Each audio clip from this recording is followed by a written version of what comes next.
him before. And from our previous talk with Bharat on Jordan, everybody is actually looking forward to learning so much, because his previous talk was so wonderful. I still hear people talking about it actually. So Bharat, we are really looking forward to this talk, and we have the amazing luck that he has offered to speak on 2 other topics in the months to come. So you will be getting a taste of what is to come in the future also, based on his talk today. I know there are a couple of new people who've joined us today. So over to you, Bharat. Go ahead. Thank you so much for agreeing to do this. It's a pleasure to be here. Thank you for inviting me, Sukumari, and also the members of BIBLIOTAKS. This is something which is a labor of love. May talk about literature and language. And it's lovely to be part of this group and learn so much.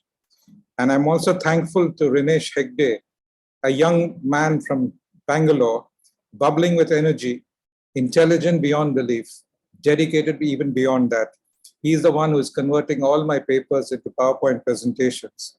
And he's been gracious enough to join me each time to share his screen as I present the paper.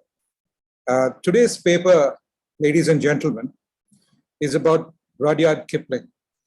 And he's well known to most of us. So I'm looking at it from a slightly different perspective. Some of it is standard material, some may not be so. So without any further ado, let me get on to the subject. I've titled it as Rudyard Kipling, author, poet, raconteur, and Freemason. The last being because this paper was originally written for an audience of Freemasons, of which I am one of them. Now, Joseph Rudyard Kipling was born on the 30th of December, 1865 in Bombay, in the Bombay Presidency of British India. And remember, this is 1865, just a few years after the First War of Independence. His mother was Alice Kipling, earlier Alice MacDonald. The father was, of course, John Lockwood Kipling, more familiarly known as Lockwood Kipling. Alice was one of the 4 noted MacDonald sisters. She was a very vivacious lady, and Lord Dufferin at that time said, quote, "Dullness and Mrs. Kipling cannot exist in the same room," unquote. John Lockwood Kipling, the father, was a sculptor and a pottery designer. He was also the principal and professor of architectural sculpture at the newly founded Brother Sir Jamshedji Jijubai School of Art, JJ School of Art, as it's now known as. So that was just founded around that time. And then this gentleman was a professor there and also was the principal. John Lockwood and his wife Alice had met in 1863, and they're quoted at a place called the Rudyard Lake. And this is in a place called Rudyard in Staffordshire in England. They then married and moved to India in 1865. They had been so moved by the beauty of Rudyard Lake area that they named their first child after that. And hence we have Rudyard Kipling. 2 of Alice's sisters were married to artists. Georgiana was married to the painter Edward Burne-Jones, and the other sister, Agnes, was married to Edward Poynter. But what is more interesting is Kipling's most prominent relative was in fact his first cousin. And who was that? It was Stanley Baldwin, who was the Conservative Prime Minister, not once, not twice, but 3 times in the 1920s and the 1930s. So all in all, you can say that he was from a very well-known, distinguished family. And those are the pictures you see of Rudyard Lake area, and of course the father and mother, and of course the child, Rudyard. Kipling's home on the campus of the JJ School of Art in Bombay was for many years thereafter used as the Dean's residence. You see that coming up on screen. It's still there, and it's quite an interesting place to visit. Kipling's works of fiction included, of course, the famous Jungle Book, Kim, and many short stories, including The Man Who Would Be King, And there's many famous poems, including Mandalay, Gangadin, The White Man's Burden, The Gods of the Copybook Headings, and of course, that very famous poem of his titled If. He is seen as an innovator in the art of the short story. His children's books are classics. One critic noted that he had a versatile and a luminous narrative gift. You see some of his books coming up on screen. Kipling, in the late 19th and early 20th centuries, was arguably among United Kingdom's most popular writers. The famous novelist Henry James said of him, quote, "Kipling strikes me personally as the most complete man of genius, as distinct from fine intelligence that I've ever known. High praise and indeed." Then Kipling, actually born in Bombay, was a fan of Bombay. He fell in love with it. And this is what he had to say about it. "Mother of cities to me, for I was born in her gate, between the palms and the sea, where the world and steamers wait," unquote.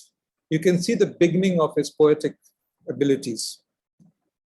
According to Bernice Murphy, quote, "Kipling's parents considered themselves as Anglo Indians, which was a term then used in the 19th century for people of British origin living in India.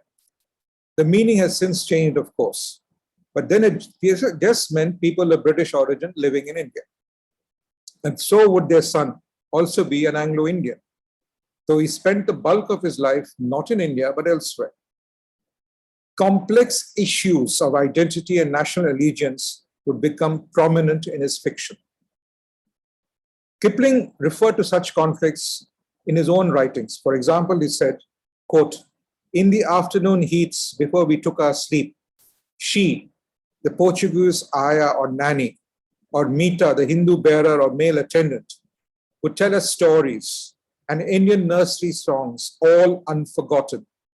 And we were sent into the dining room after we had been dressed with the caution, speak English now to Papa and Mama.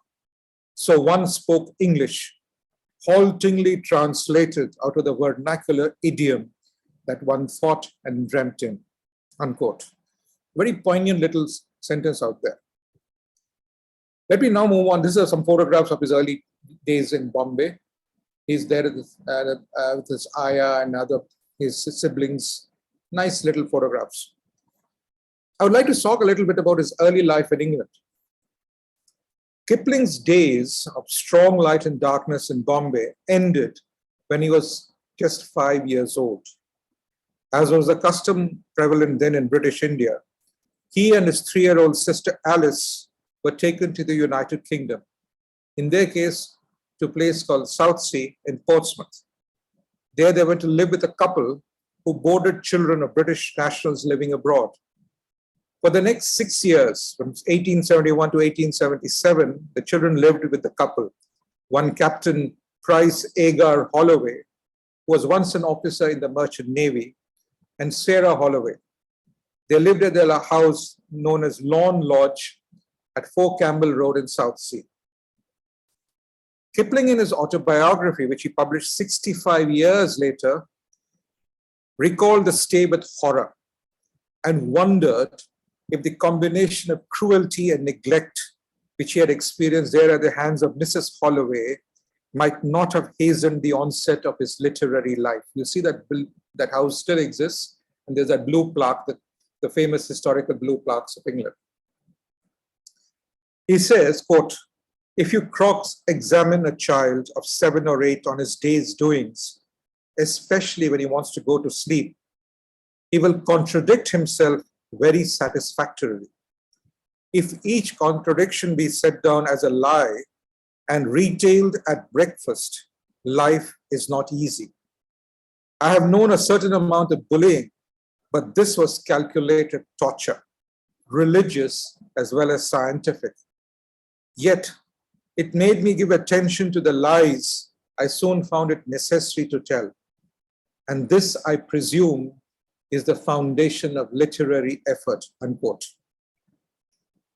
His sister, nicknamed Trix, fared better at Lawn Lodge.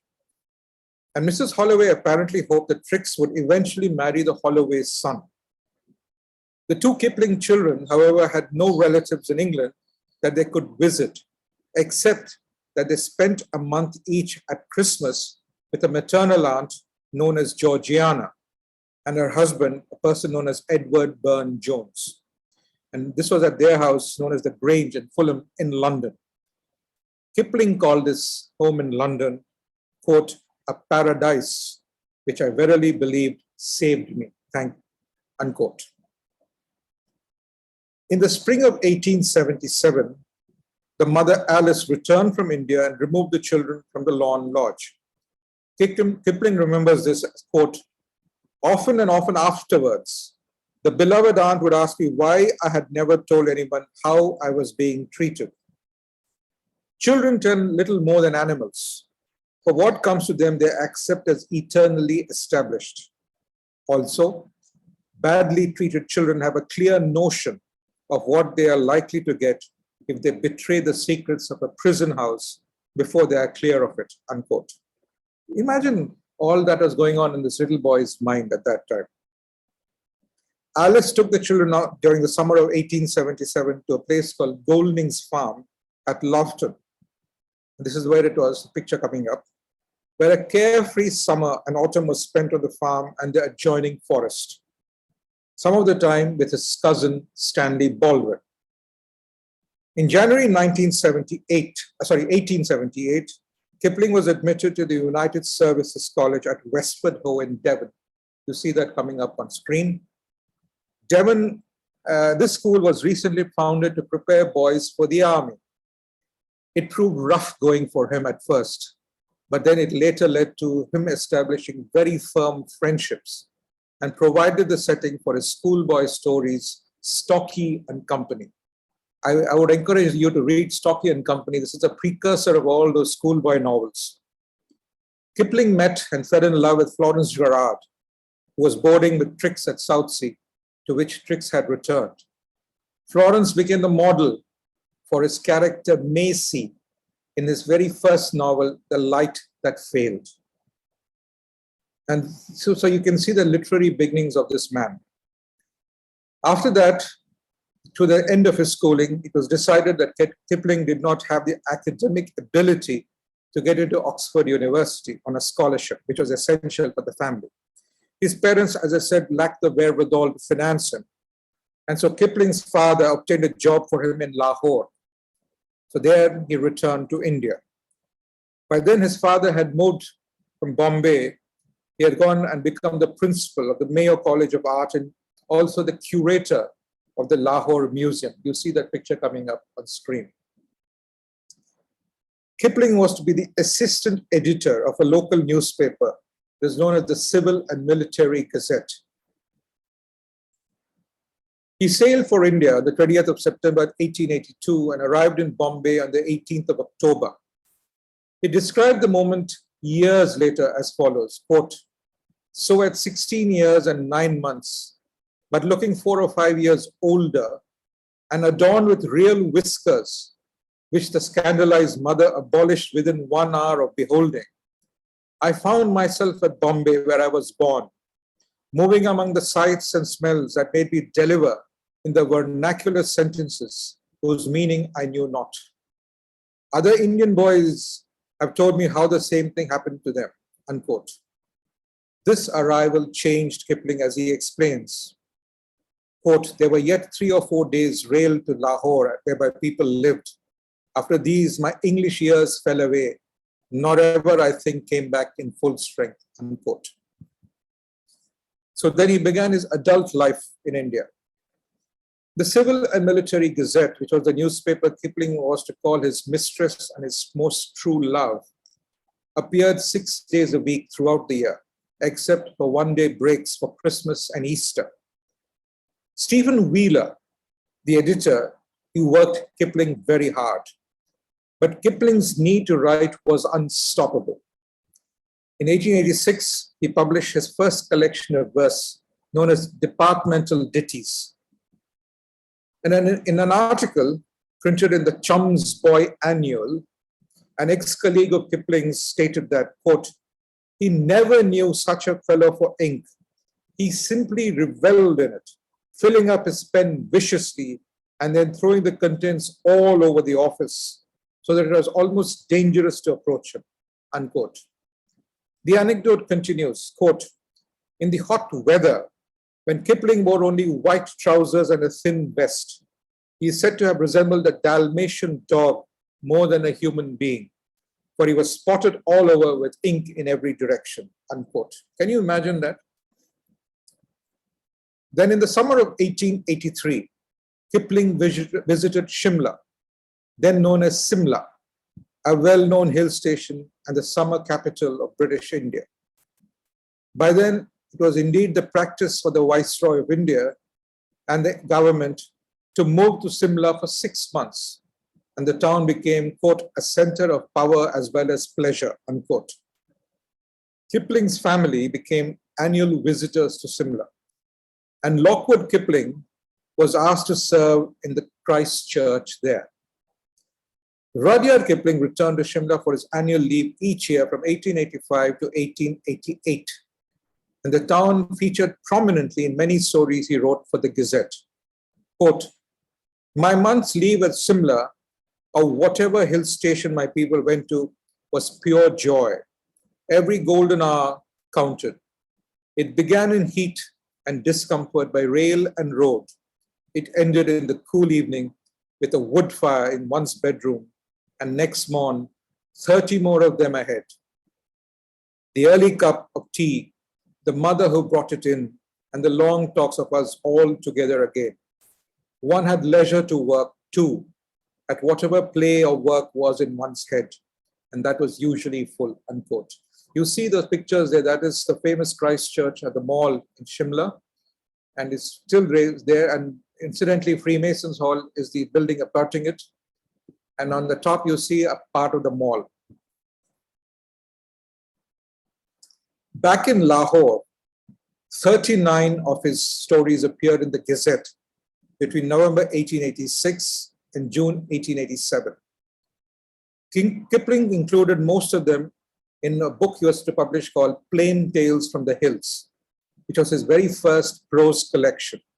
This was published in Calcutta in January of 1888, a month after he celebrated his 22nd birthday. Kipling's time in Lahore, however, had come to an end. In November 1887, he was moved to the Gazette's larger sister newspaper, The Pioneer, which was published in Allahabad, then in the United Provinces.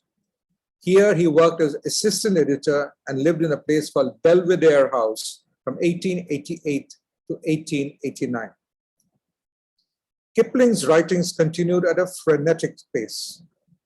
In 1888, he published 6 collections of short stories, including Soldiers 3, The Story of the Gatsbys, In Black and White, Under the Deodars, The Phantom Rickshaw, and Wee Willie Winkie. These contain a total of 41 stories, some quite long. In addition, as the Pioneer special correspondent in the western region of Rajputana, he wrote many sketches that were later collected and published in Letters of Mark, and they were published in From Sea to Sea and other sketches, Letters of Travel. Kipling was then discharged from the Pioneer in early 1889 after a dispute. By this time, he was increasingly thinking of his future. He sold the rights to his 6 volumes of stories for a princely sum of £200, as well as a small royalty. And the Plain Tales alone he sold for £50. In addition, he received a 6-month salary from the Pioneer in lieu of notice.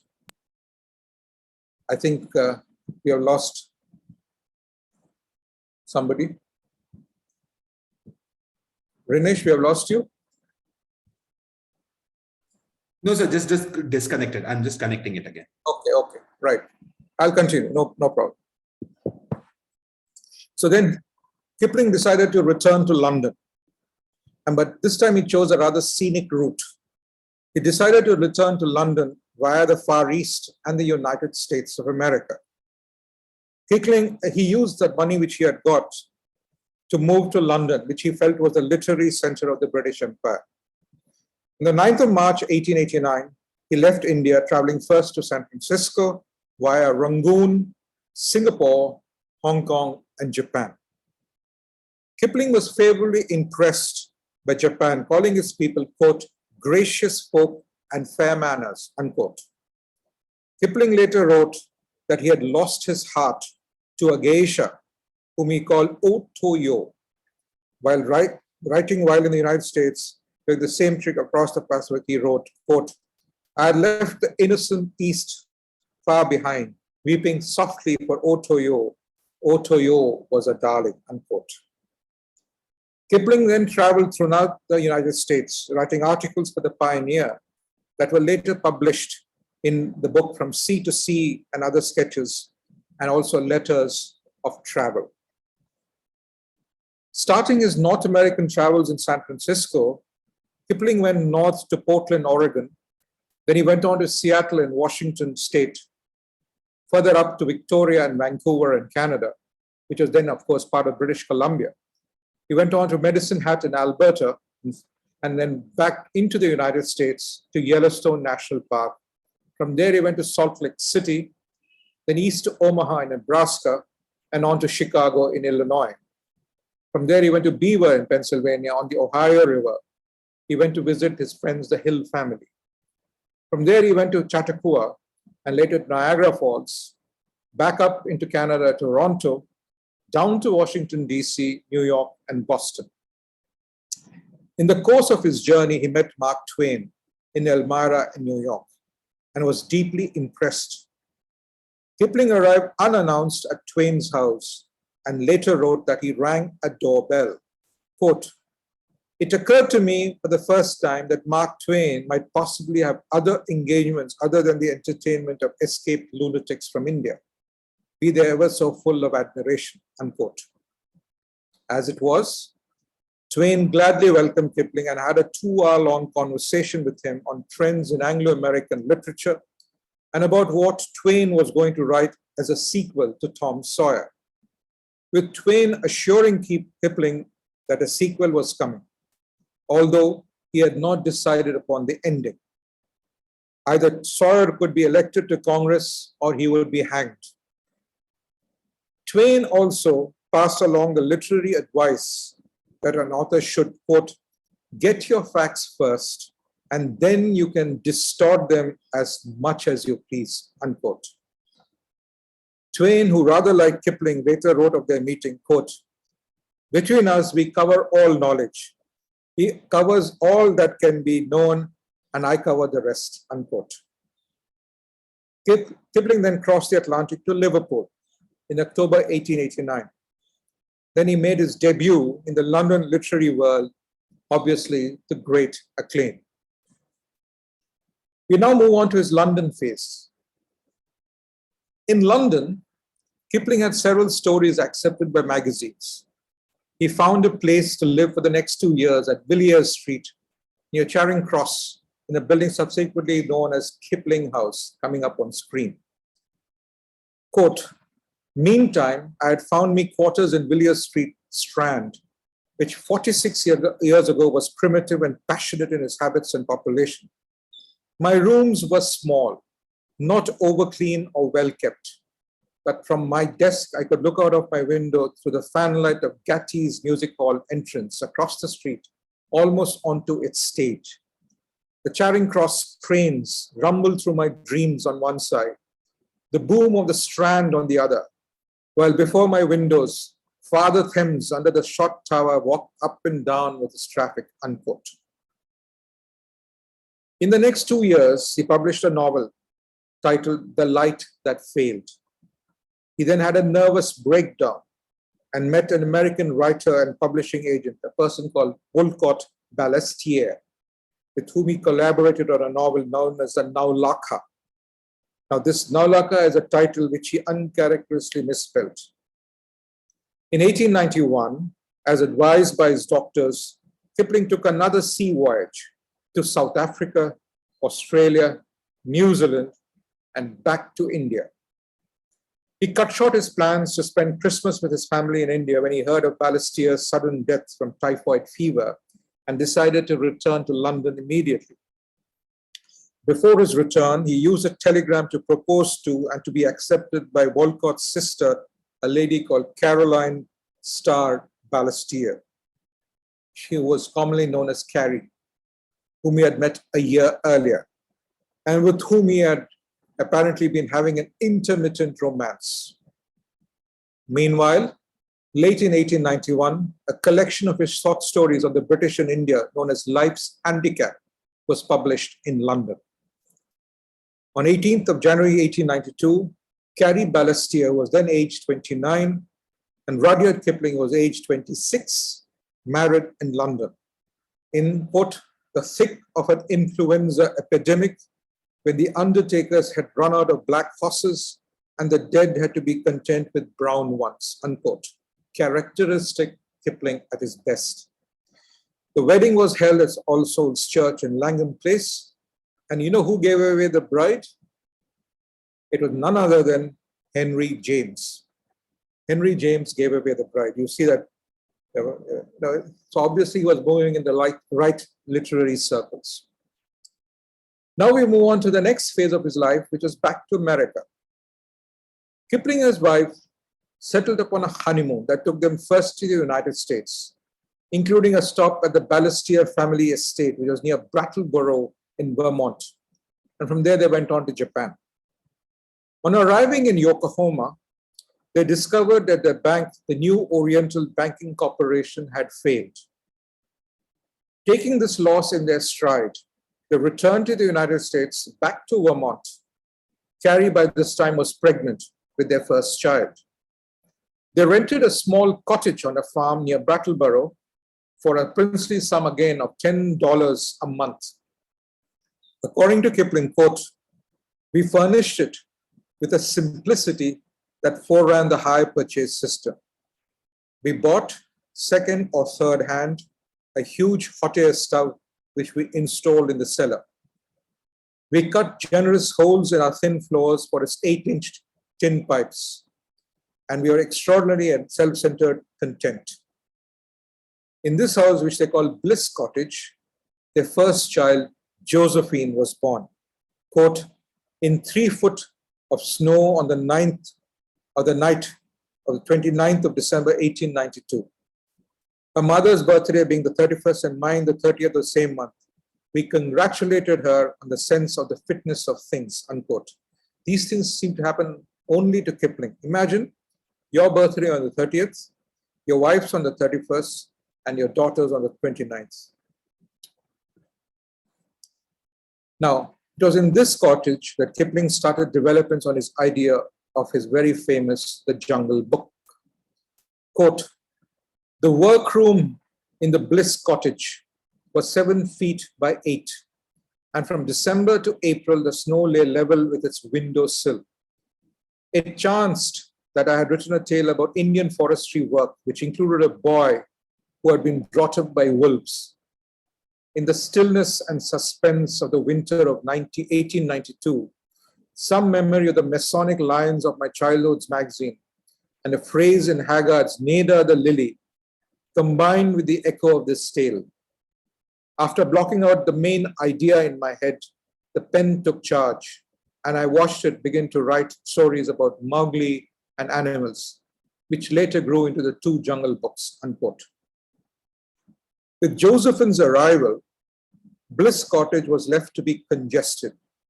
So eventually the couple bought land for about 10 acres on a rocky hillside overlooking the Connecticut River from Carrie's brother, B.T. Balestier, and they went on to build their own house. Kipling named this Naulakha in honor of Wolcott and of their collaboration. And this time the name was spelled correctly. You see the picture coming up on screen. From his early years in Lahore, Kipling had become enamored with the Mughal architecture, especially the Naulakha Pavilion situated in Lahore Fort, which eventually inspired the title of his novel as well as his house in Vermont. The house still stands on Kipling Road, 3 miles north of Brattleboro in Dummerston in Vermont.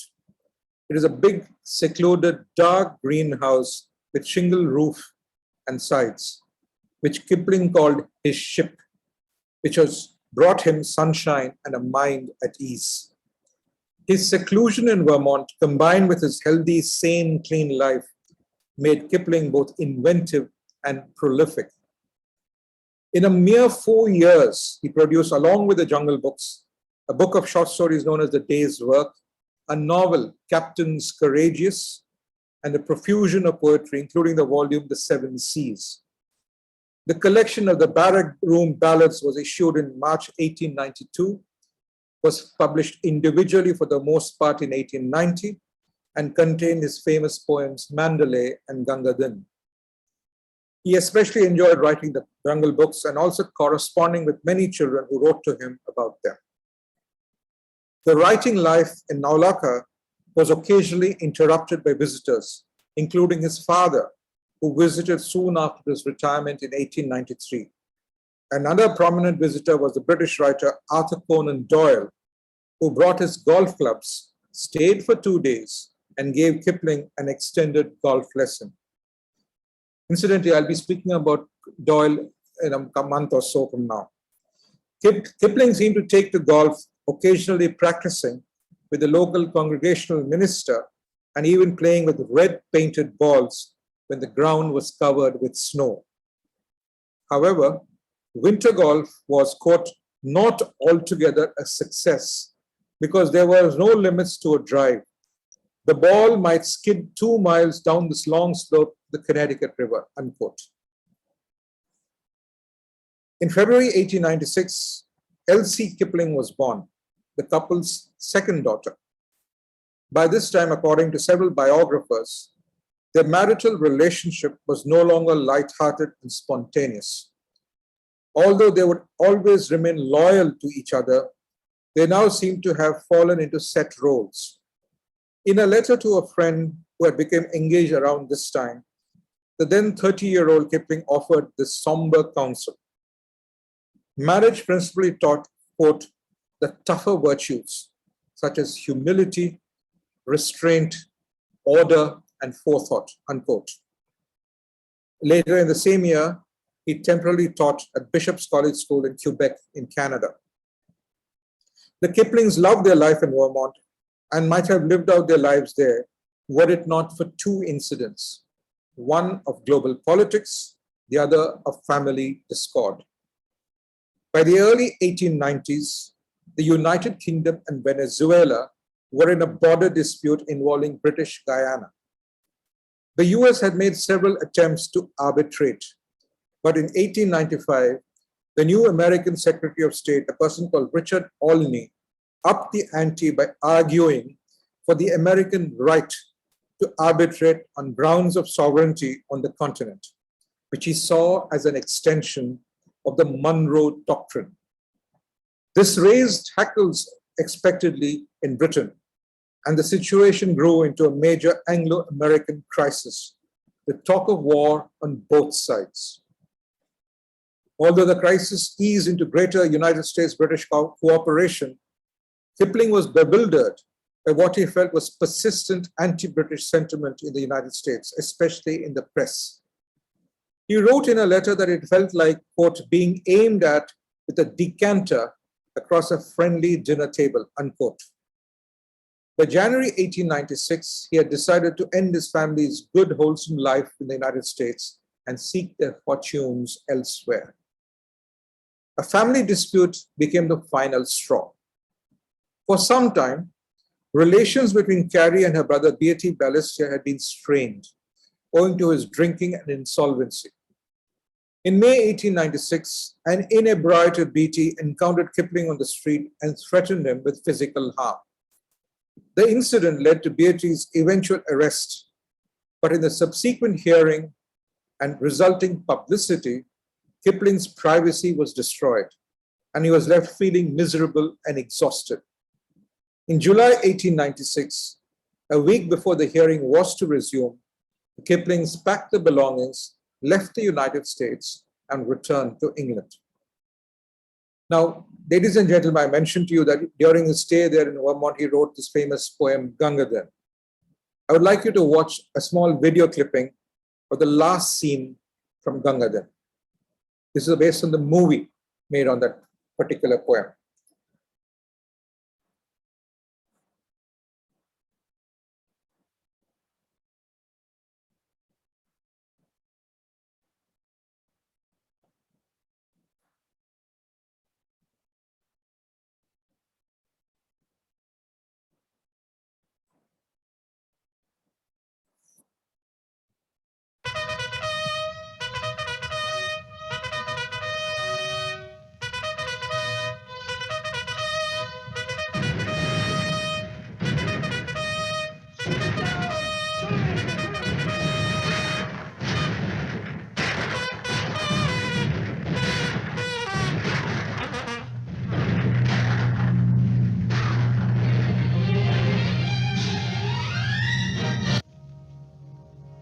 Here's a man of whom the regiment will always be proud. According to regulations, he had no actual status as a soldier.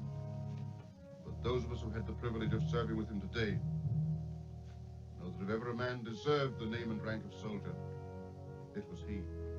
So I'm going to appoint him a corporal in this regiment. His name will be written on the rolls of our honored dead. And let me see that last part again, will you, Mr. Kipling? Present. Ho!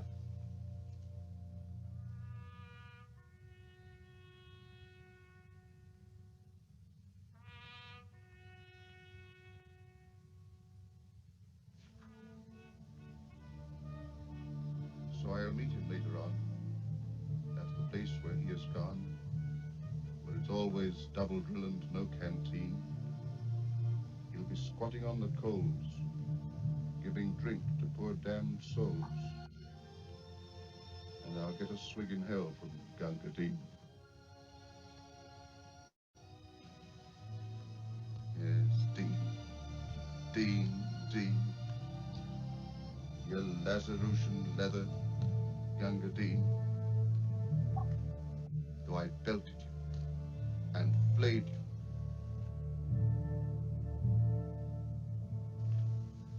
By the living God that made you. You're a better man than I am, Gunga Din.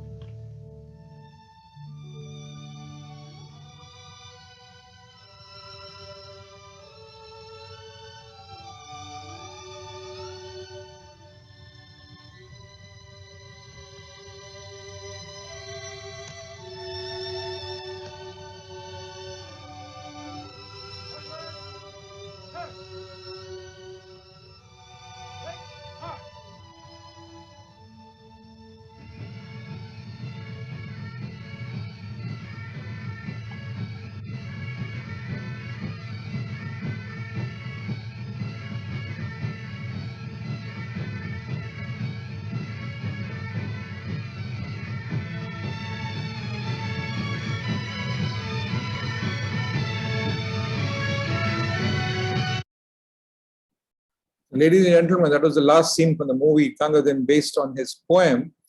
A mere poem was enough for an entire movie with all those stars you saw. Kipling himself appeared in the movie wearing the glasses, as you can see. What is interesting about is how he evokes the period and the entire scenario of Indian soldiers fighting for the British cause against fellow Indians. Quite very well done in that.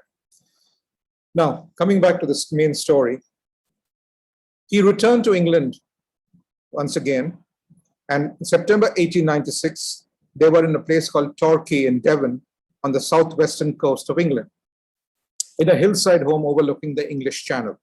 This is where you see the pictures coming up. Although Kipling did not much care for this new house, whose design he claimed left its occupants feeling dispirited and gloomy, he managed to remain productive and socially active. Kipling by now was a very famous man, and in the previous 2 or 3 years had increasingly been making political pronouncements in his writings. The Kiplings then welcomed their first son, a person called John, in August of 1897. He then began work on 2 poems. One was The Recessional, the other one was A White Man's Burden, which were to create controversy when they were published. Regarded by some as emblems or anthems for enlightened and the duty-bound empire building, which captured the mood of the Victorian era of that time, the poems were seen by others as propaganda for brazen-faced imperialism and its attendant racial attitudes. Still others saw irony in the poems and warnings of the perils of empire. I would like you to just read a bit about the white man's burden. It goes like this. Take up the white man's burden. Send forth the best ye breed. Go bind your sons to exile, to serve your captives' need, to wait in heavy harness, on fluttered yoke and wild, your new caught sullen peoples, half devil and half child. You see that entire, supercilious nature of the story. There was also foreboding in the poem, the sense that all could yet come to naught. And this is from his poem, Recessional. Far called, our navies melt away. On dune and headland sinks the fire. Lo, all our pomp of yesterday is one with Nineveh and Tyre. Judge of the nations, spare us yet, lest we forget, lest we forget. A prolific writer during his time in Torquay, he also wrote the famous Stocky and Company, a collection of school stories I mentioned earlier. This was born of his experience at the United Service College in Westford Ho, whose juvenile protagonists display a know-it-all, cynical outlook of patriotism and authority. According to his family, Kipling enjoyed reading aloud stories from Stocky and Company to them, and often went into spasms of laughter over his own jokes. His next trip was to South Africa. In 1898, the Kiplings traveled to South Africa for the winter holiday, which then became sort of an annual tradition for them, which, except for the following year, lasted until 1908. They would stay in a place called the Woolsack, coming up on screen. It was a house purpose-built for the use of poets and artists. This was built at the instruction of none other than Sir Cecil Rhodes at his estate in Groot Schuur. It is now converted into a student residence for the University of Cape Town. And this is within walking distance of the Rhodes mansion. With his new reputation as the poet of the empire, Kipling was warmly received by some of the most influential politicians of the Cape Colony, including Sir Cecil Rhodes, Sir Alfred Milner, and Leander Starr Jameson. Kipling cultivated their friendship and came to admire the men as well as their politics. The period 1898 to 1910 was crucial in the history of South Africa and included the Second Boer War from 1899 to 1902, the ensuing peace treaty, and the 1910 formation of the Union of South Africa.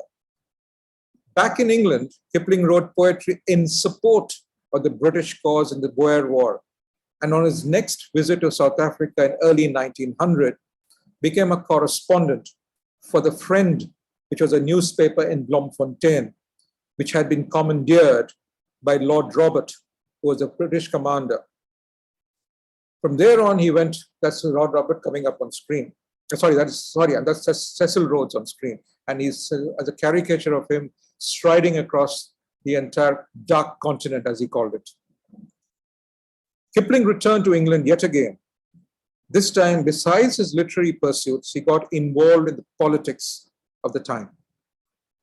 In the non-fiction realm, he became involved in a debate over the British response to the rise in German naval power, now known as the Tirpitz Plan, to build a fleet to challenge the Royal Navy. He began by publishing a series of articles in 1898, which was called A Fleet in Being. Then on a visit to the United States in 1899, Kipling and his daughter Josephine developed pneumonia, from which unfortunately his daughter Josephine died. In the wake of his daughter's death, Kipling concentrated on collecting material for what became known as the Just So Stories for Little Children, published in 1902. And the year after that, he published Kim. The American literary scholar David Scott has argued that Kim disproves the claim by Edward Said about Kipling as a promoter of Orientalism, as Kipling was deeply interested in Buddhism, as he presented Tibetan Buddhism in a fairly sympathetic light. And there are certain aspects of the novel appear to reflect a Buddhist understanding of the universe. I would now like you to watch two video clippings. I do apologize for the quality, but the first clipping is from the movie Kim, and the second is on British imperialism from Kipling's Jungle.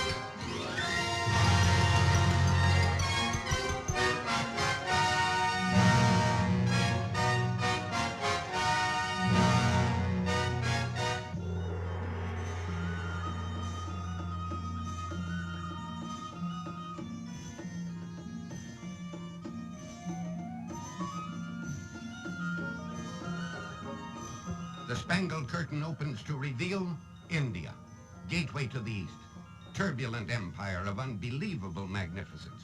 Here in the strange land of princes and beggars, of hard-riding mountain fighters and perfumed harem girls, is told Rudyard Kipling's bewitching story of enchantment and adventure. Here you meet the dashing Redbeard, the kind of man other men fear and women love.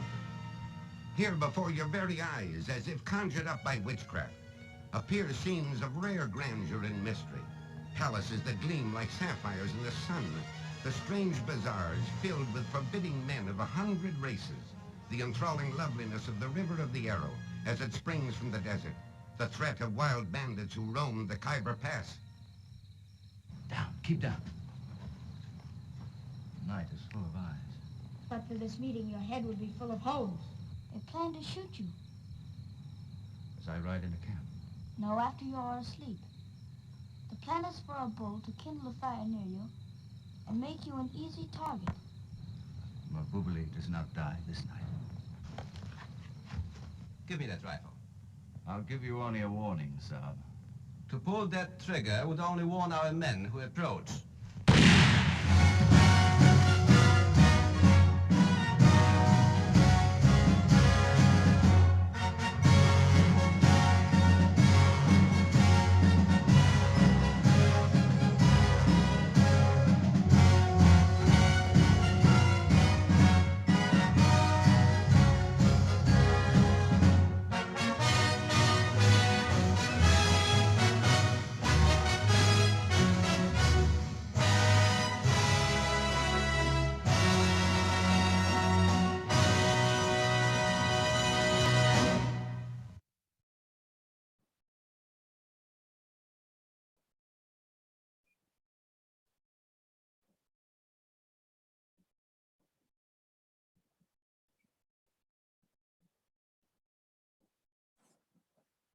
This is a fairly long clip, but I'll request rather Rinesh to kind of skip the parts. Necessities, the simple bare necessities. Forget about your worries and your strife.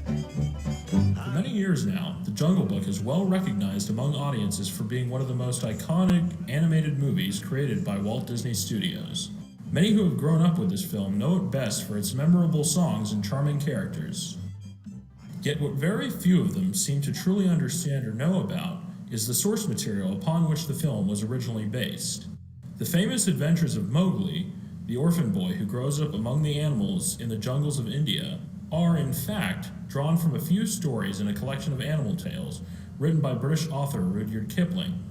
In contrast to the lighthearted spirit and tone of the animated movie, Kipling's original stories, published in 1894, are much more mature and dark, dealing with themes of identity and power. In the context of his tales, Kipling uses the characters and situations as a way to strongly comment on the rise of British imperialism in the country of India.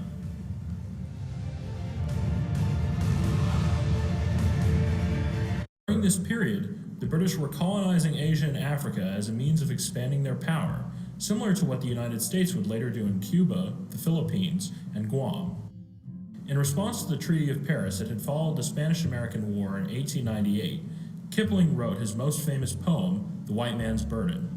When he finished it the following year, he sent it to President Theodore Roosevelt in order to both warn him about the hardships of sustaining an empire and to make America take up the burden, just as the British had done in India. In The White Man's Burden, young British soldiers are sent away to live in Africa and Asia so they can learn how to be men. In order to do so, these soldiers have to look after the native people, presented as sullen, childish. Okay, I'll give the link for that for those who are interested. It's about a 19-minute long clipping, but very well argued about what the basic thrust of his novels was, especially The Jungle Book and the character of Mowgli, and how he was trying to weave in his idea of holding up the white man's burden. Anyway, moving on, Kipling and the Germans were the next phase of his life. Kipling was, as I told you, offended by the German Emperor William II's speech known as the Hunnen Rede, which means the Hun speech. This was given in 1900, urging German troops being sent to China to crush the Boxer Rebellion, to behave like Huns and take no prisoners. So here he was as a excuse for British imperialism, had no qualms about British doing the same thing in India or Africa, but he took umbrage. The Germans said they would like to do the same to China. In a 1902 poem known as The Rowers, Kipling attacked the Kaiser as a threat to Britain and made the first use of the word Hun as an anti-German insult, using Wilhelm's own words and the actions of German troops in China to portray the Germans as essentially barbarian. In an interview with the French newspaper Le Figaro, the Francophile Kipling called Germany a menace and called for an Anglo-French alliance to stop it. In another letter, at the same time, Kipling described the unfree people of Central Europe as living in the Middle Ages with machine guns, unquote. At the beginning of the First World War, like many other writers, Kipling wrote pamphlets and poems enthusiastically supporting the United Kingdom war aims of restoring Belgium after it had been occupied by Germany, together with rather generalized statements that Britain was standing up for the cause of good. In September 1914, Kipling was asked by the government to write propaganda, an offer that he readily accepted. Kipling's pamphlets and stories were popular with the British people during the war, his major themes being to glorify the British military as a place for heroic men to be, while citing German atrocities against Belgian civilians and the stories of women brutalized by a horrific war unleashed by Germany, yet surviving and triumphing in spite of their suffering. Kipling was enraged by reports of the rape of Belgium, together with the sinking of the RMS Lusitania in 1915, which he saw as a deeply inhumane act, which led him to see the war as a crusade for civilization against barbarism. In a 1915 speech, Kipling declared, quote, "There was no crime, no cruelty, no abomination that the mind of men can conceive of which the German has not perpetrated, is not perpetrating, and will not perpetrate if he is allowed to go on. Today, there are only two divisions in the world, human beings and Germans," unquote. Strong words, wouldn't you say?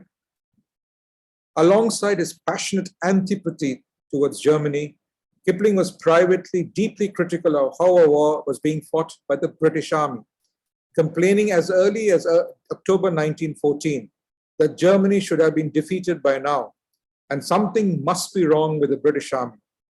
Kipling, who was shocked by the heavy losses that the British expeditionary force had taken by the autumn of 1914, blamed the entire pre-war generation of British politicians who he argued had failed to learn the lessons from the Boer War. Thus, thousands of British soldiers were now paying with their lives for their failure in the fields of France and Belgium. Kipling had scorn for men who shirked duty in the First World War. In his The New Army in Training, Kipling concluded by saying, quote, "This much we can realize, even though we are so close to it. The old safe instinct saves us from triumph and exultation. But what will be the position years to come of the young man who is deliberately elected to outcast himself from his all-embracing brotherhood? What of his family? And above all, what of his discipline? When the books have been closed and the last balance struck of sacrifice and sorrow in every hamlet, village, parish, suburb, city, shire, district, province, and dominion throughout the empire," unquote. In 1914, Kipling was one of the 53 leading British authors, a number that included people like H.G. Wells, Arthur Conan Doyle, Thomas Hardy, and others, who signed their names to what came to be known as the Author's Declaration.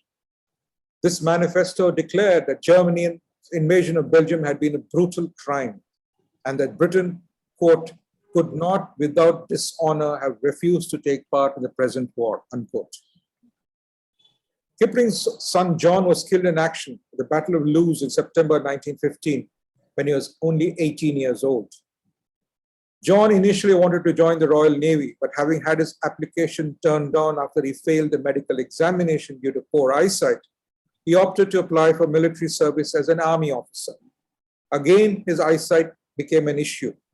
In fact, he tried twice to enlist but was rejected. His father had been lifelong friends with Lord Roberts from South Africa days and was now the commander-in-chief of the British Army, and he was also colonel of the Irish Guards. And at Rudyard Kipling's request, John, his son, was accepted into the Irish Guards. And then, of course, John died. John Kipling was sent to Loos 2 days into the battle in a reinforcement contingent. He was last seen stumbling through the mud blindly with a possible facial injury. A body identified as his was found in 1992. Remark the date, 1992. The Commonwealth War people had found it. And the identity has been challenged also. Anyway, the Commonwealth War Graves Commission confirmed it later on. It had correctly identified the burial place of John Kipling. They recorded his death as 27th of September 1915, and he was then buried at St. Mary's Cemetery in England. After his son's death, in a poem titled, quote, "Epitaphs of the War," unquote, Kipling wrote, "If any question why he died, tell them because our fathers lied," unquote. Critics have speculated that these words may express Kipling's guilt over his role in arranging John's commission. Professor Tracy Bilsing contends that the line refers to Kipling's disgust that the British leaders failed to learn the lessons of the Boer War and were unprepared for the struggle with Germany in 1914, with the lie of the fathers being that the British Army was prepared for any war when it was in fact not so. Kipling became friends with a French soldier named Maurice Hamonot, whose life had been saved in the First World War when his copy of Kim, which he had left in his left breast pocket, stopped a bullet. Hamonot presented Kipling with the book with the bullet still embedded in it, and his Croix de Guerre as a token of gratitude. They continued to correspond, and when Hamonot had a son, Kipling insisted on returning the book as well as the medal. On the 1st of August 1918, the poem "The Old Volunteer" appeared under his name in the Times. The next day, he wrote to the newspaper to disclaim authorship, and a correction appeared.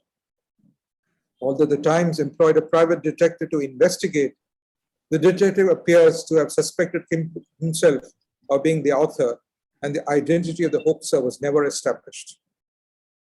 Partly in response to his son's death, Kipling joined Sir Fabian Bare's Imperial War Graves Commission, now known as the Commonwealth War Graves Commission, the group which is responsible for the garden-like British war graves that can be found to this day, dotted all over the former Western Front and other places in the world, including in India, where the British Empire troops lay buried.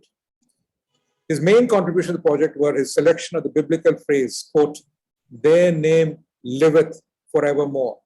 This you find on all the graves. This is from the book of Ecclesiastes, chapter 44, verse 14. This is found on the stones of remembrances in larger war cemeteries, and the suggestion of the phrase "known unto God" for the gravestones of unidentified servicemen. He also chose the inscription, "The Glorious Dead," on the cenotaph, which is at the Whitehall in London. Additionally, he wrote a 2-volume history of the Irish Guards, his son's regiment, which was published in 1923, and is often referred to as one of the finest examples of regimental history. Now, this particular photograph which you see on top there is from Kohima. This is the bottom of the thing. There's a war graves site there, Battle of Kohima, very famous battle site. Worth a visit if those of you have not gone there. After the war, Kipling was skeptical of the United States President Woodrow Wilson's 14 points, as well as the League of Nations, but had hopes that the United States would abandon isolationism and the post-war world would be dominated by the Anglo-French-American alliance. He hoped that the United States would take on the League of Nations mandate for America as the best way of preventing isolationism, and hoped that Theodore Roosevelt, whom Kipling admired, would again become president. Kipling was saddened by Roosevelt's death in 1919, believing him to be the only American politician capable of keeping the United States in the, quote, game of world politics. I now move on to Kipling and the Canadians. Kipling's popularity was such that he was asked by his friend Max Aitken to intervene in the 1911 Canadian election on behalf of the Conservatives.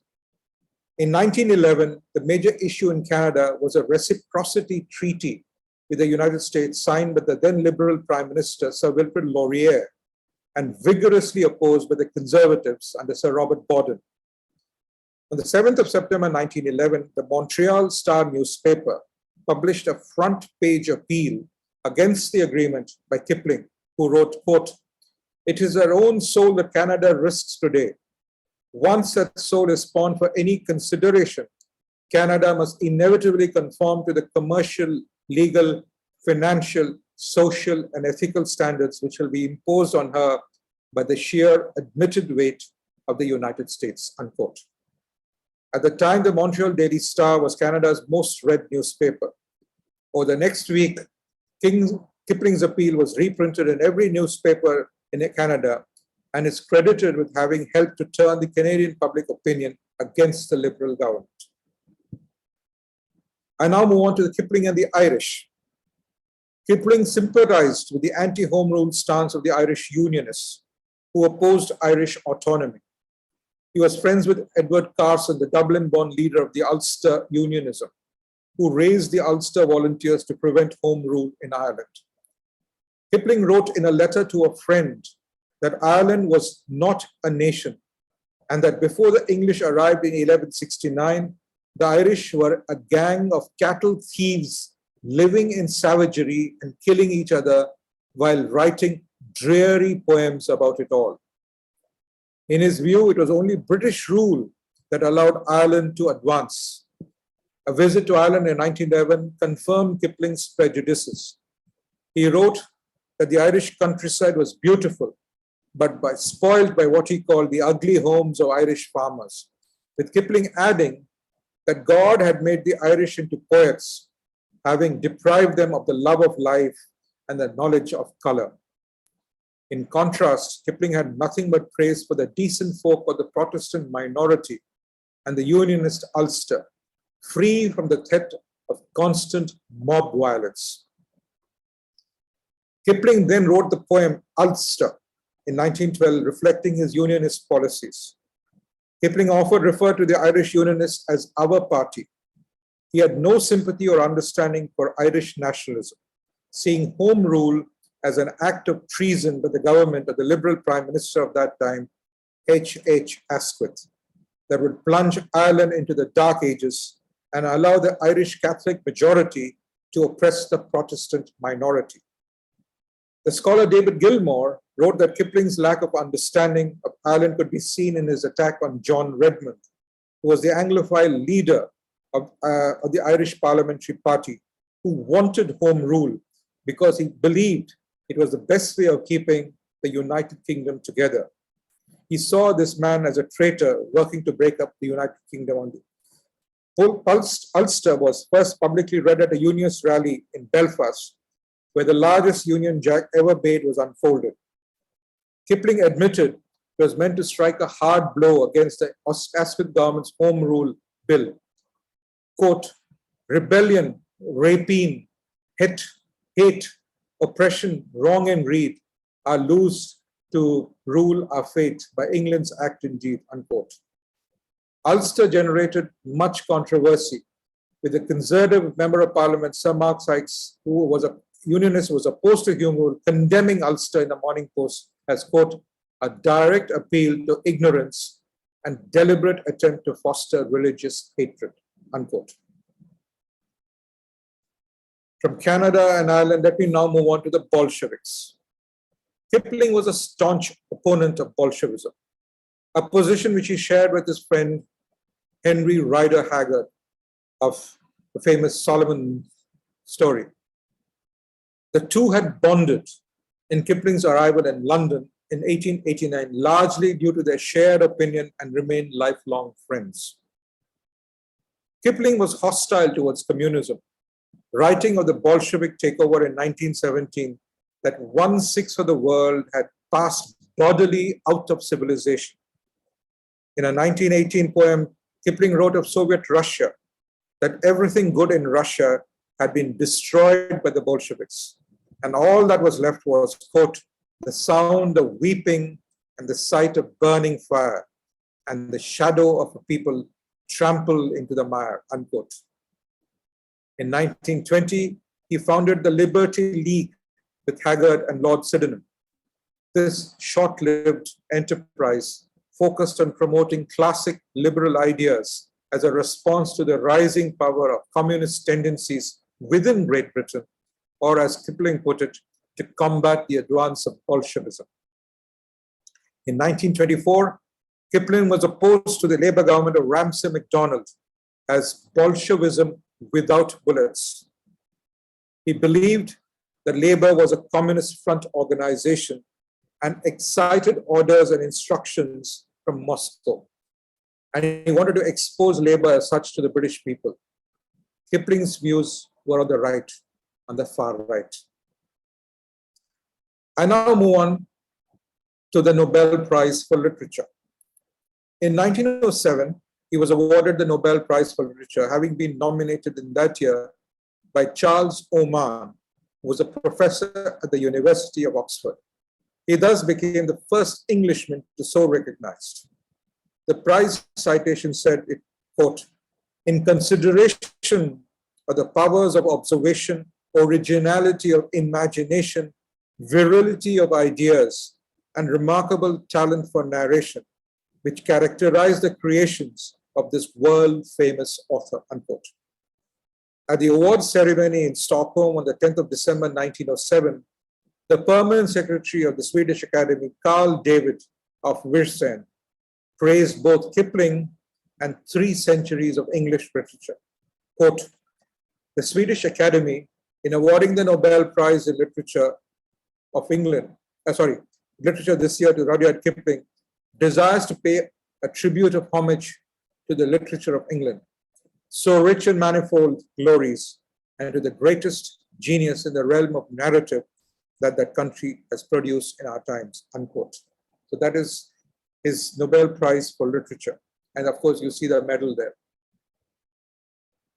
To bookend this achievement came the publication of 2 connected poetry and story collections. One was Puck of Pope's Hill, The other one was Rewards and Fairies. This latter book contained the famous poem If, which in a 1995 BBC opinion poll was voted as the United Kingdom's favorite poem. This exhortation to self-control and stoicism is arguably Kipling's most famous poem. Let's watch a video clipping of Sir Michael Caine reciting Kipling's poem If, and then relating it to his own life.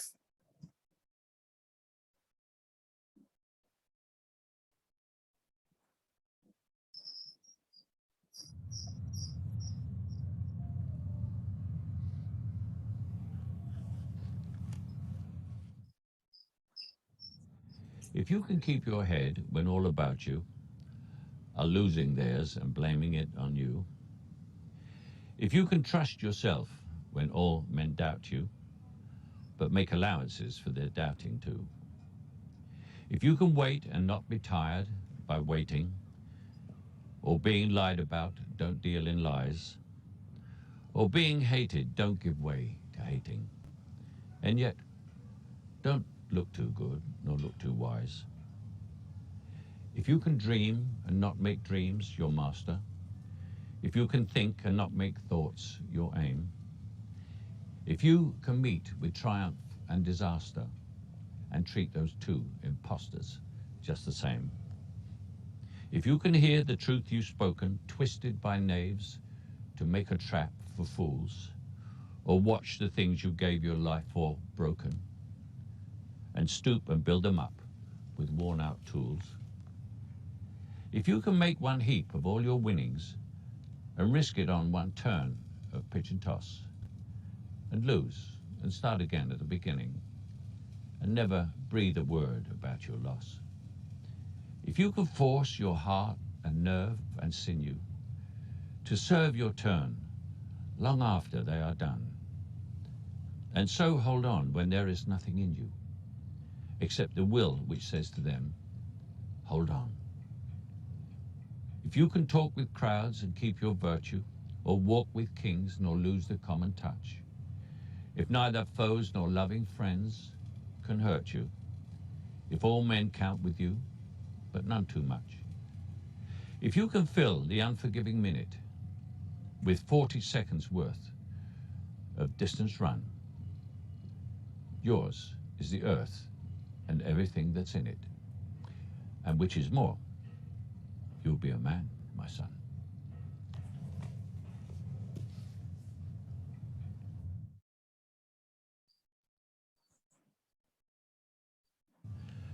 The Kipling poem.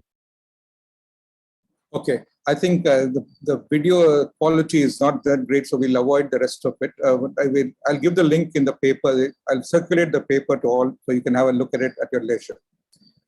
Now, the next step is about him being a Freemason, which is probably not particularly relevant to the audience here.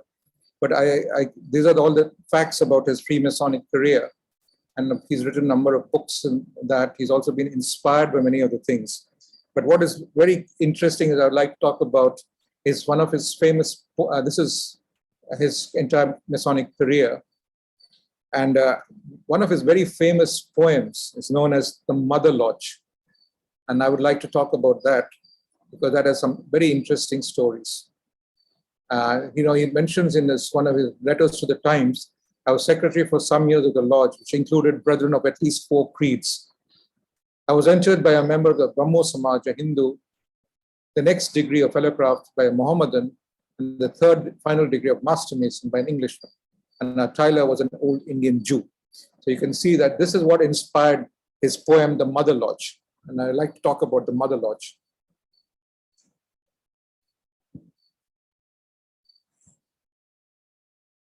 The Mother Lodge goes something like this.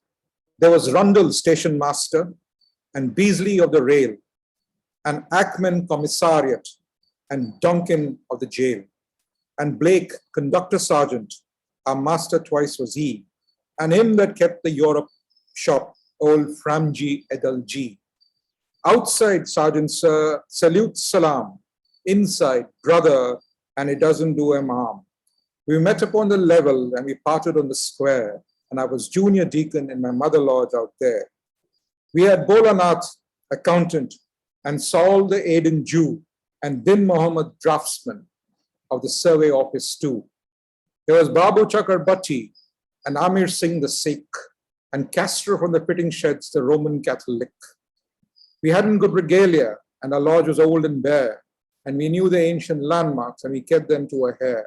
And looking on it backwards, it often strikes me thus: there ain't such thing as infidels, except perhaps it's us. For monthly after labor, we'd all sit down and smoke. We daren't give no banquets, lest a brother cast for broke. And man on man got talking religion and the rest, and every man comparing of the God he knew the best. So man on man got talking, and not a brother stirred, till morning waked the parrots and the damned brain fever bird. We did say it was highly curious, and it all right home to bed, with Mohammed, God, and Shiva changing pickets in our head. Full after government service, this roving foot had pressed, and borne fraternal greetings to the lodges east and west, according as commanded from Kohat to Singapore, but I wish I might see them in my mother lodge once more. I wish that I might see them, my brother in black and brown, with the crystal-smelling present and the hog down passed down, and the old Khansama snoring on the bottle khana floor, like a master in good standing, with my mother lodge once more. Outside, Sergeant salute salam. Inside, brother, and it doesn't do a harm. We met upon the level and we parted on the square, and I was junior deacon in my mother lodge out there. So these are one of his Masonic poems, very famous poem. Now, I would now like to skip a little bit, because there's another famous poem of his called King Solomon's Banquet and the Palace and all these. I encourage you to read them at your leisure. There's also a very famous clip from The Man Who Would Be King. This, again, I'll skip this for an interest of time. So I move on to the next thing, Rinesh. Then move on to the next one. The next one is a famous magazine cover, Time magazine, 27th of September 1926, when Kipling was on the cover of Time. Then there's another bit of story I'd like to talk about is Kipling and the swastika. Many older editions of Kipling's books have a swastika printed on the cover, associated with a picture of an elephant carrying a lotus flower, reflecting the influence of Indian culture. Kipling's use of the swastika was based on the Indian sun symbol, conferring good luck, and the Sanskrit word meaning fortunate or well-being.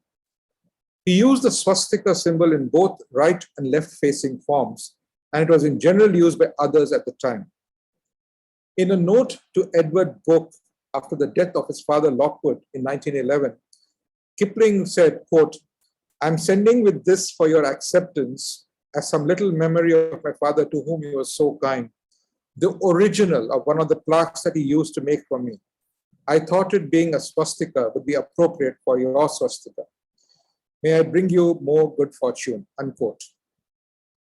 However, once the Nazis came to power and usurped the swastika, Kipling ordered that it should no longer adorn his books. And less than a year before his death, Kipling gave a speech entitled An Undefended Island to the Royal Society of St. George on 6th of May 1935, warning of the danger which Nazi Germany posed to Britain. He also scripted the first ever royal Christmas message, which was delivered by the BBC's Empire Service. And the person who delivered it was King George V, 1932. This was the first ever radio message, and this was done by Kipling, who wrote it. Coming to his death, he kept on writing till the early 1930s, but at a slower pace and with less success than before. On the 9th of 12th January 1936, he suffered a hemorrhage in his small intestine. He underwent surgery but died at Middlesex Hospital less than a week later, on the 18th of January 1936, at the age of 70. Perforated duodenal ulcer. His death has previously been incorrectly announced in a magazine, so to which he had written, quote, "I've just read that I'm dead. Don't forget to delete me from your list of subscribers," unquote. The pallbearers at the funeral included his own cousin, Prime Minister Stanley Baldwin, and the marble casket was covered by a Union Jack. Kipling was cremated at Golders Green Crematorium in northwest London, and his ashes were interred at the Poets' Corner, the part of the south transept at Westminster Abbey, and next to him are the graves of Charles Dickens and Thomas Hardy. Kipling's will was proven on the 6th of April when his estate was valued at £168,000 and 141, 2 shillings and 11 pence, roughly equal to about 11.5 million pounds when you talk about 2019. Now, I must mention a little bit about Kipling and camping and scouting. This goes back to his days when he was in America.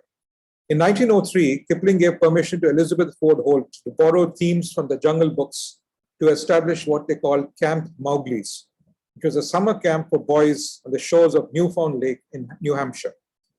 Throughout their lives, Kipling and his wife Carrie maintained an active interest in Camp Mowgli's, which still continues the tradition that Kipling inspired. The buildings at Mowgli camps have names such as Akela, Tumai, Balu, and Panther. The campers are referred to as the pack, from the youngest cubs to the oldest living in a den. Kipling's link with the scouting movement were also strong. Lord Robert Baden-Powell, the founder of scouting, used many themes from Jungle Book stories and Kim in setting up his junior wolf cubs. These ties still exist, such as the popularity of Kim's game. The movement is named after Mowgli's adopted wolf family and adult helpers of the wolf cub packs, and they take name from the Jungle Book. And especially the adult leader is known as Akela, after the leader of the Sioni wolf pack. Now, the next video I'm going to skip also. It is known as Kim's game, where Kim was trained in the powers of observation. He's asked to look at a tray full of different things, and then he's supposed to recall that after a very brief glimpse of it. I won't show this because we are running out of time. Now, there's in conclusion, I would like to talk about, before that, there's a very contemporary story about it. Kipling is often quoted in discussions of contemporary British political and social issues. In 1911, he wrote a poem called The Reeds of Runnymede that celebrated the Magna Carta and summoned up a vision of the stubborn Englishry determined to defend their rights. In 1996, the following verses of the poem were quoted by the former British Prime Minister Margaret Thatcher, warning against the encroachment of the European Union on national sovereignty. It goes like this: the reeds of Runnymede. At Runnymede, oh, hear the reeds of Runnymede. You mustn't sell, delay, deny a free man's right or liberty. It wakens the stubborn Englishry we saw him rouse at Runnymede. And still when mob or monarch lays too rude a hand on English ways, the whisper wakes, the shudder plays across the reeds at Runnymede. And Thames that knows the mood of kings and crowds and priests and such like things rolls deep and dreadful as he brings the warning down from Runnymede. So this was his warning about the European Union used by Margaret Thatcher. In 2010, the International Astronomical Union approved a crater on the planet Mercury that it could be named for Kipling. This was one of 10 newly discovered impact craters observed by the Messenger spacecraft. 2 years later, an extinct species of crocodile, Goniophilus kiplingi, was named in his honor in recognition of his enthusiasm for the natural sciences. Now, I would like to conclude this paper. I'm sorry, I do apologize for its length. In modern day India, whence he drew much of his material, Kipling's reputation remains controversial, especially among modern nationalists and some post-colonial critics. Kipling was a prominent supporter of Colonel Reginald Dyer, who was responsible for the Jallianwala Bagh massacre in Amritsar. Kipling called Dyer, quote, the man who saved India, unquote, and claimed to have initiated collections for the latter's homecoming prize. However, Subhash Chopra, writing in his book Kipling Sahib, The Raj Patriot, that the benefit fund was started not by Kipling, but by the Morning Post newspaper and that Kipling made no contribution to the Daya Fund. While Kipling's name was conspicuously absent from the list of donors as published in the Morning Post, he clearly admired Daya. The Indian writer Khushwant Singh wrote in 2001 that he considers Kipling's If as the essence of the message of the Gita in English, referring to the Bhagavad Gita, an ancient cultural thing. The Indian writer R.K. Narayan said, quote, Kipling, the supposed expert writer in India, showed a better understanding of the mind of the animals in the jungle than of the men in an Indian home or the marketplace, unquote. And the Indian politician Shashi Tharoor commented, quote, Kipling, that flatulent voice of Victorian imperialism, would wax eloquent on the noble duty to bring laws to those without it, unquote. In November 2007, it was announced that Kipling's birth home on the campus of the J.J. School of Art would be turned into a museum celebrating the author and his works. Kipling's subsequent reputation has changed with the political and social climate of the age. The contrasting views of him continue for much of the 20th century. The literary critic Douglas Kerr wrote, Kipling is still an author who can inspire passionate disagreement, and his place in literary and cultural history is far from settled.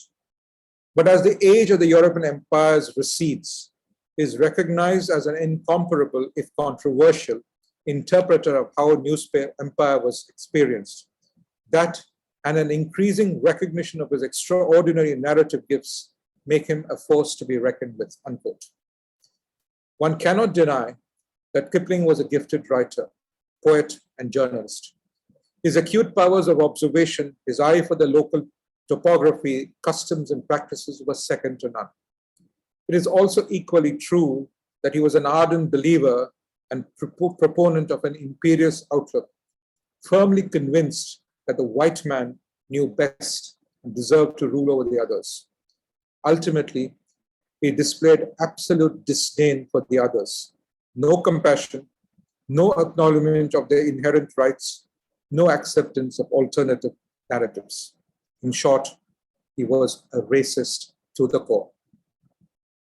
Let me end this famous ballad of the East and West. Watch the video, the last video.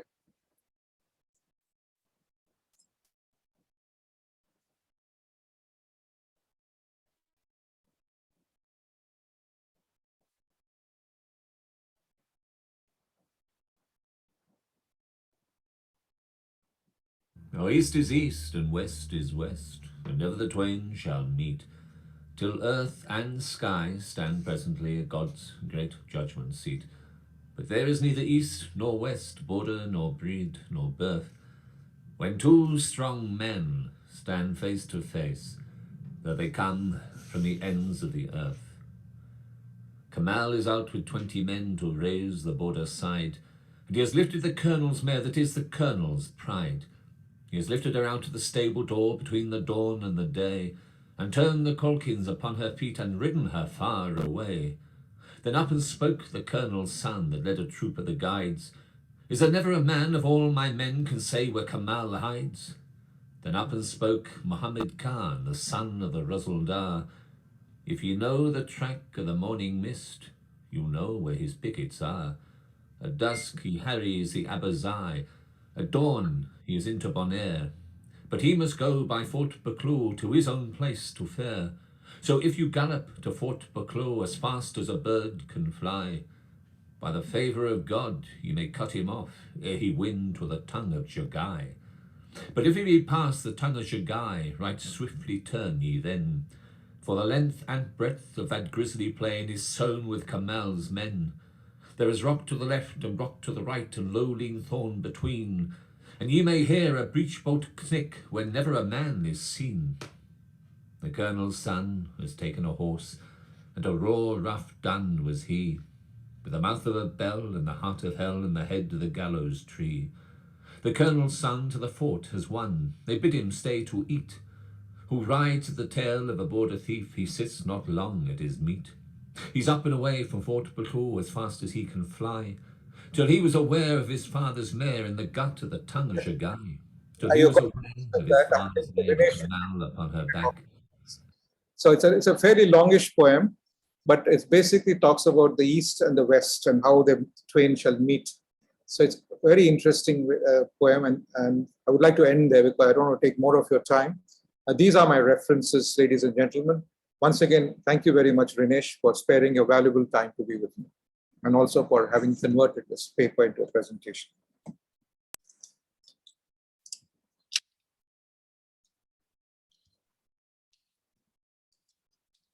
Thank you very much, Bharat. That was amazing, amazing, I think. I mean, yeah, Sukumari. Hi. Yes, go ahead. Go ahead. Go. Yeah. No, any quick questions, Bharat? Do you have time?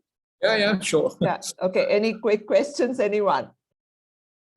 I mean, we are all. It was wonderful. It was so amazing. Comprehensive. Yes. I learned so many new things about him, and it was, as always, up to Bharat standards of excellence. I know, so meticulous, so much of research, and it's just been an amazing evening. And I'm sure the recording will be up, I'm sure, but I wish there had been more people here, to actually listen in that.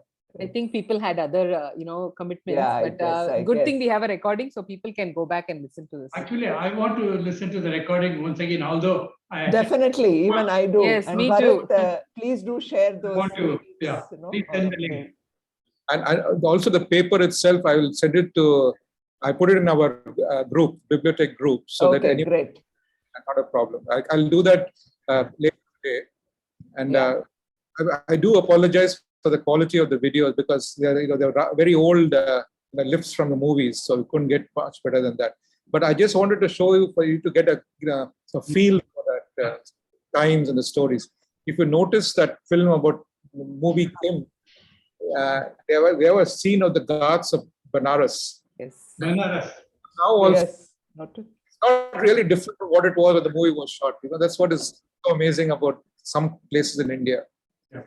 Yes, there's very little difference from today to that scene. I have a question.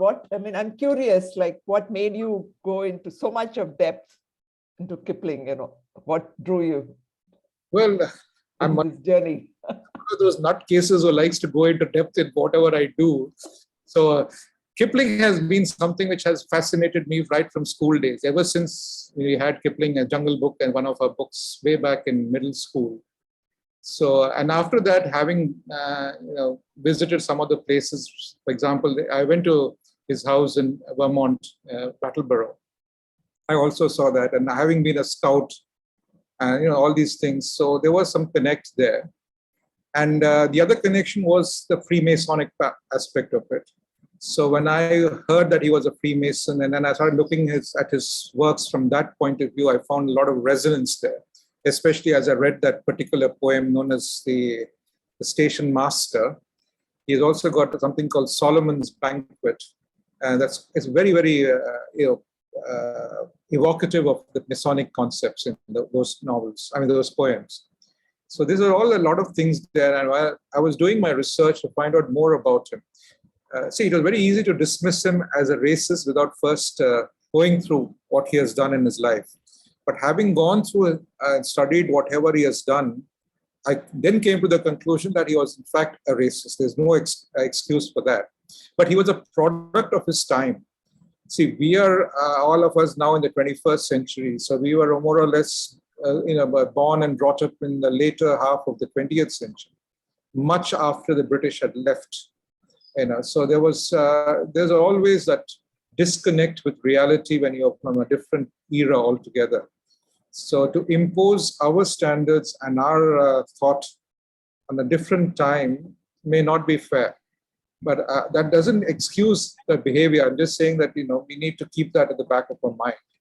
And he displayed the same racism, not just vis-a-vis India. He did it in South Africa with the Dutch people, with the native people of Africa. He repeated it in Canada. And in Ireland, he was obnoxious. And the Russian experience was no better.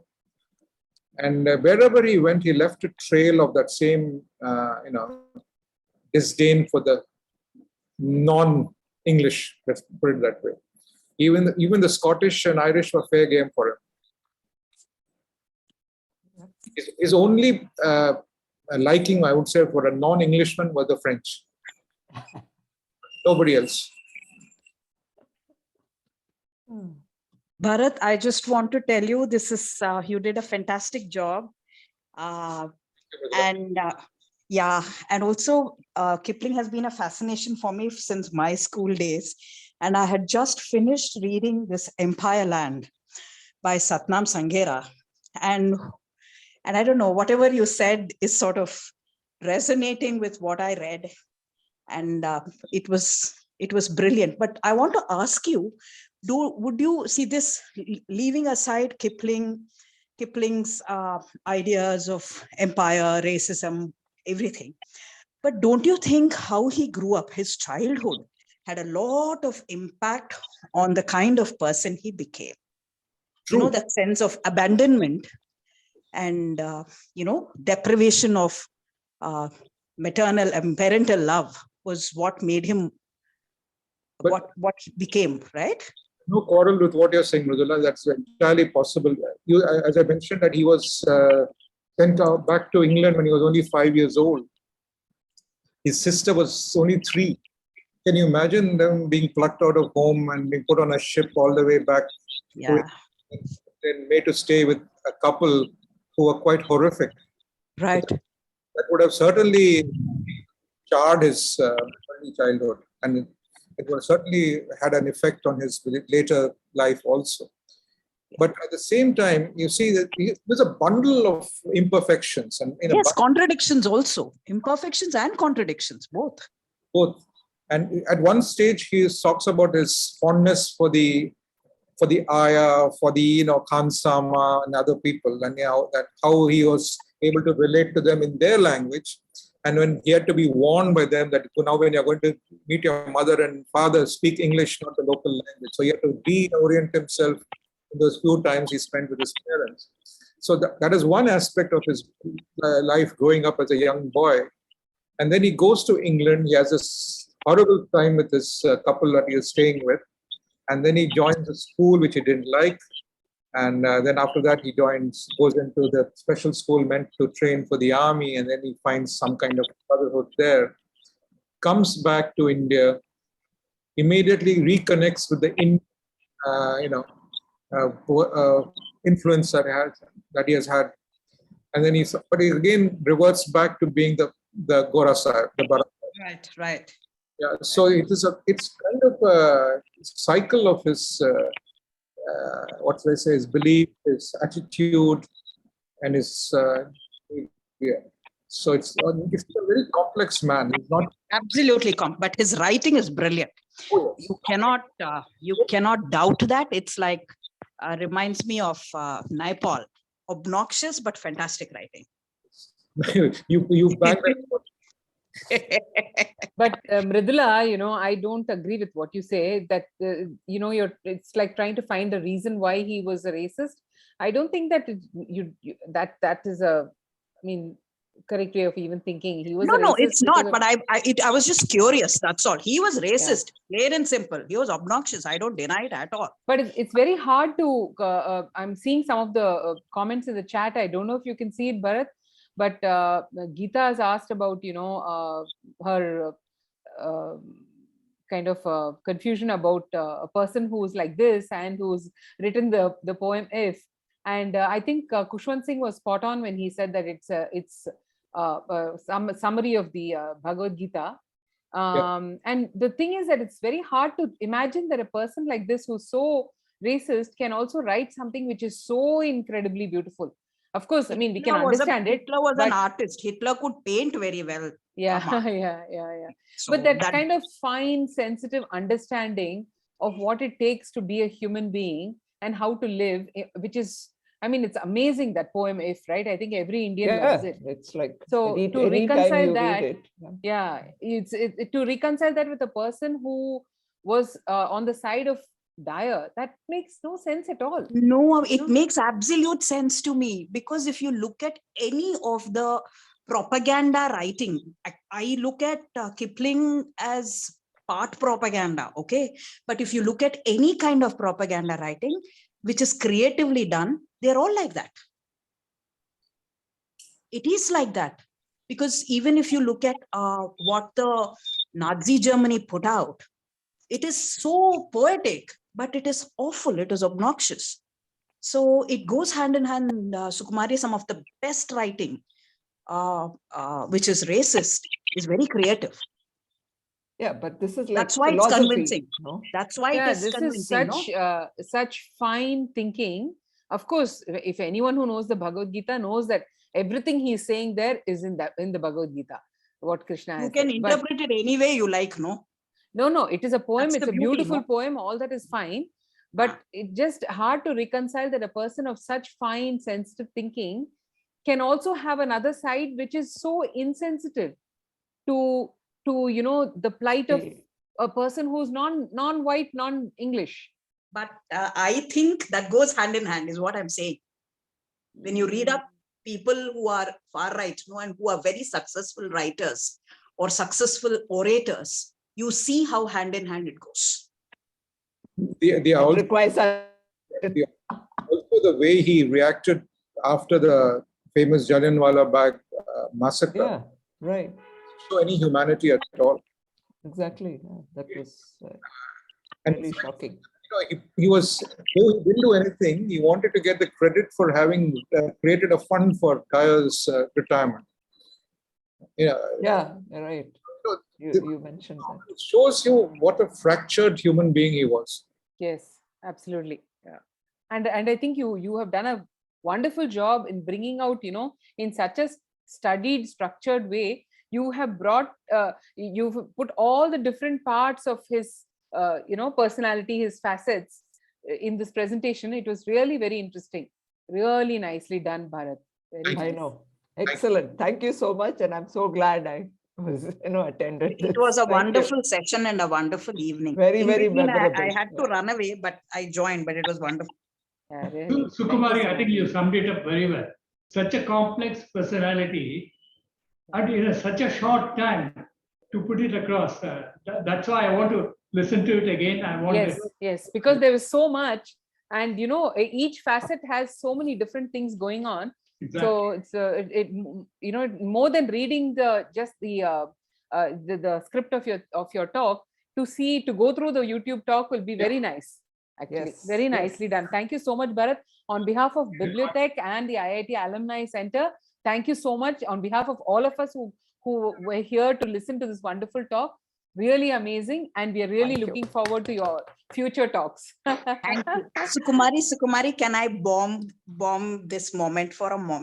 Please, anybody, please say whatever you want to say, including Geeta, who's posting in the chat and not talking.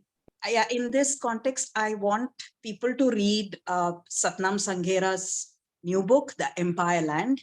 Please read it. Please. It was made into a BBC series, and you will understand what the company, it was the first corporate entity, one of the earliest corporate entities to really make it. It was a multinational.